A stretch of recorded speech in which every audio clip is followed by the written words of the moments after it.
You're such an asshole. AssholeConsulting.com. Go there if you have questions. We are back over at HQ, and now I can bang out the videos much quicker. It's a little bit slower with my laptop. It's efficient, but it's not as fast as being here because I got multiple SD cards. Anyway, the young man writes, Dear Cappy, I am a 19-year-old college student majoring in accounting, which is a subject I know you are fond of, and I am very lucky. I have no student loans. My grandparents are wealthy landlords. Once I have a full-time accounting job, which will probably be in 2019, when I graduate, because the accounting field is great. Why? You may get a job, but don't expect to be making those 70 grand a year. I will be inheriting one of their duplexes. Now that is something they're excited to begin about.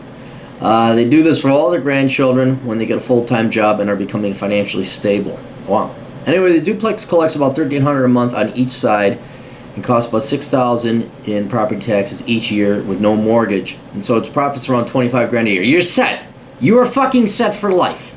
You have no idea how great it is. Your grandparents just gave you an annuity that you can live off of for the rest of your life. I believe this is a great source of side income. You think?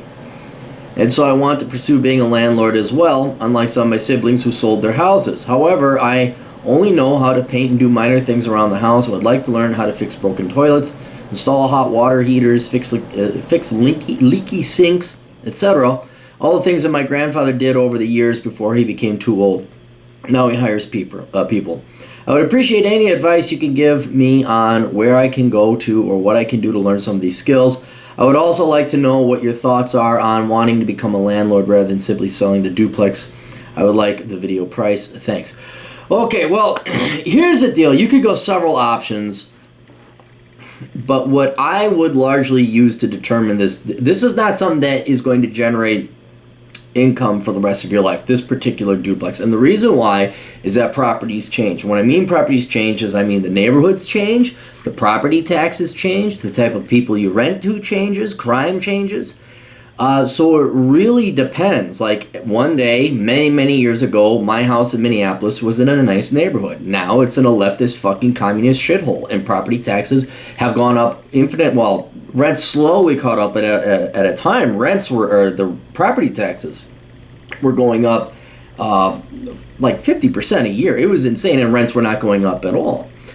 So you should have this property as long as the rents are generated, the neighborhood is safe. But the second it starts going downhill, you start getting crime. That's what I would be doing, is I'd be paying attention every 6 months to crime reports, who's moving in, what's happening to housing prices, what's happening to your rent rates, and then also property taxes. I'd be keeping an eye on that. Look at your city council, because basically you could be in the greatest, most Republican town ever right now, but if all of a sudden it starts to become gentrified and the hippies and the dipsters, or the hippies and the hipsters, and then I was going to say dipshits, the dipsters start moving in, or you just get crime moving in, you then sell that house and you exchange it. It's a 1031 exchange, and you go buy another property out in the burbs or a better rental market. So that's what you got to do. You got to keep your finger on the pulse, because what can happen is they could gift you, which is, I don't know what property prices are like there, but let's just say this was a $250,000 house. They could have gifted you a $250,000 house and it generates all this profit, but if you sit on that house too long and all of a sudden the town goes to shit, it could only be sold for maybe $50,000. It could be a liability as well if property taxes go up too much. So that is, I mean, every 6 months, man, you are paying attention to what is happening in that market. If it looks like you may not even want to wait for it to start going downhill, because now you got to sell it. What I would do is wait for it to peak. Like if things are going great and all of a sudden you start to see the not law-abiding, not boring suburb Republican type neighborhood, that neighborhood starts to crouch in on you, and there's hipsters and potheads and stuff like that. Maybe it's time to, it hasn't hit your house yet, maybe it's time to sell, especially if you know there's another rental property out in the burbs that is going to have another life cycle where the property values keep going up because people are moving out into the burbs, and then you can rent that, and you're not going to worry about bad tenants, stuff like that. So that's one option, is to keep it as it is, which is not bad. Now, to address your concern, how can you learn this stuff? Dude, it's totally easy. You can go on YouTube, learn it yourself. Maybe your grandfather will teach you. That would be kind of a bonding thing to do because he's probably done it and he would know how. You can also go to like Home Depot or Lowe's or Menards, depending on what part of the country you're in. You go to your, well, you know Home Depot, I call it, but Home Depot.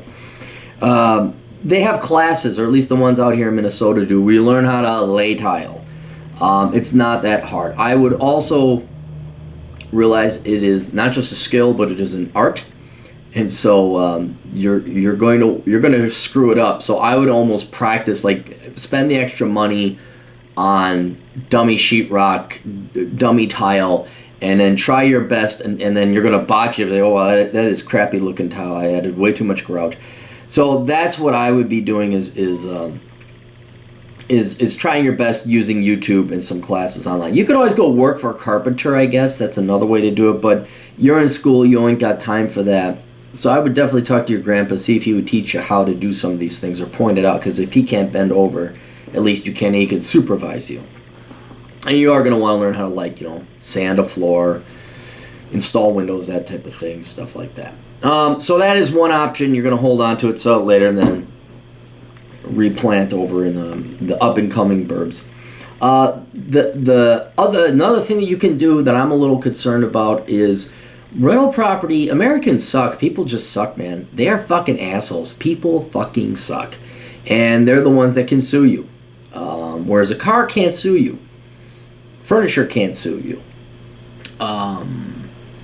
What else? Collectibles can't sue you. And what I'm trying to point out is, well, why would you rent to a human who's going to live in your headquarters, live in your duplex there, when you can rent out to storage? All right, there's a whole bunch of rules and laws, and again, it depends on what town or city or municipality you're in. But remember, you're the evil, nasty capitalist landlord, and you're scum. And that's where, especially if you get closer to the inner cities and the liberal towns, and the hipsters and the dipshit millennials that are entitled, where landlord rights go away and tenants' rights go way up. And so you almost don't own your house in a lot of these places. So what I would do is I would consider, well, you don't have to, is maybe getting storage. So you would sell this property, and then you would build storage. You would rent out storage. Storage has less maintenance. You can do heated storage if you want, but you don't have to. You have to have some security system, but nothing too egregious. But when you rent to parking lots is another example. You're still investing in property. You're still getting rents, but you don't have to. You don't have to deal with people living there. Now, of course, there is another problem. You're going to have to someone tend to it.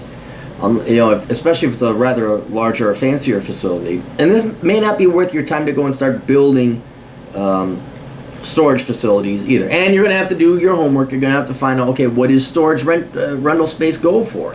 What do parking lots go for? Is this worth my rate? Because what you're going to do is you get $25,000 a year. Can you generate that same $25,000 a year with the same amount of time and investment, your personal time and investment, same amount of lack of headache that you do with a duplex? So that's another option you can look at. Again, it all depends on where you live, what rental rates are in the market for storage, but it is less risky because you're not renting to people.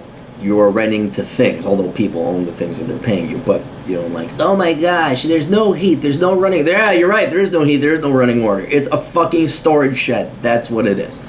So that's something to consider. Another thing you could do, more of a capital gains thing, is you just go and buy a swath of property for cash. So you sell this thing, you buy property for cash, and as the developers move on to the burbs, you parcel it off and sell it for a profit. There's no guarantee that you're going to be able to sell for more than what you wanted. It's just an idea. I'm just trying to give you your options. Again, not a lot of maintenance. You're just buying land, and then somebody wants to come, okay, go ahead, buy it, and you develop it, and you do all the work. And then, what else was there? Finally, do not fuck this up, okay? Retard, just listen to me. Do not fuck this up. If you just keep it as it is and you make your $25,000 a year, all right, you can live on a minimalist. You're not going to be rich, but you can live. You're in a position of fuck you. Okay? You'll be 22 years old, you'll be in a position of fuck you, and you will never have to answer to anyone again. Unless you hold on to this property, the liberals take over, and it's a shithole, alright?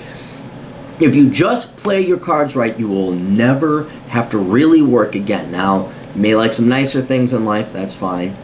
You could even live in the duplex, run out the other side, that's fine. But for God's sake, I'm figuring we said, yeah, all my siblings before me sold it, and I'm picturing they just bought stupid-ass shit with this. They really just were spoiled cunts, and they blew it all away. Do not blow this opportunity, right? You can make 25 grand a year and adjusted for inflation, assuming you keep that duplex in the right hot rental market. You can never have to work really ever again, and you're just done. You're taken care of. It's a dream. This is like winning a $2.5 million lottery where you get the $25,000 a year for the rest of your life. Seriously, it is making sure you've gotten this gift and to keep it invested in the right place so that it keeps generating 25 grand a year. That's what I would do. So, your maintenance issue is one thing, that's no problem. Go and teach, you'll learn on your own, you become better. You may have to drop some money on tools, that's going to be kind of a pain in the ass. And that's going to be like a significant expenditure up front, at least $2 to $3 grand just to get like decent tools to do all the repairs yourself. You can outsource it like your grandfather does, and that may be an option, like you're a busy accountant and you don't have time. You know what, pay it to have it done right. The first time, that's the thing to do. But if you personally want to do it, yeah, it's not that hard. But the key thing, beyond your original question, is to make sure it keeps generating profit and you do not squander it, okay? Cherish this investment your grandparents have given you. I give your grandfather a big hug, give your grandmother a big kiss, because, man, that is one of the nicest things I've ever seen anybody do for anybody. So, anyway, I hope that helps out. Toodles.